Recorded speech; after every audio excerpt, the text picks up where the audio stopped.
This is Russian news. Breaking news. Breaking news. We are at the scene of a train collision including 5 trains. Oh, we're now about 6. Yup.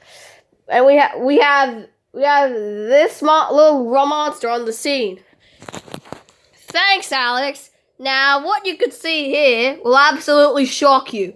A train was running very late, which rammed into the other train, doing almost 200 kilometers an hour, and smashed into the rear, leading to 4 other trains also derailing.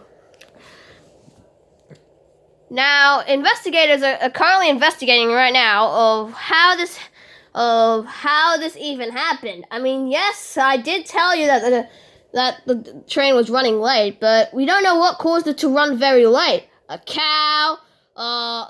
cow's taking a dump on the line, straying, or what?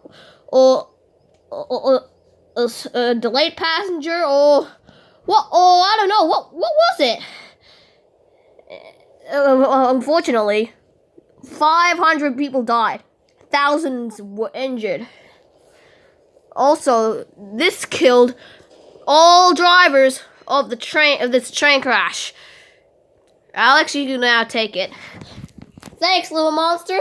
Join me next time for another one of these train crashes.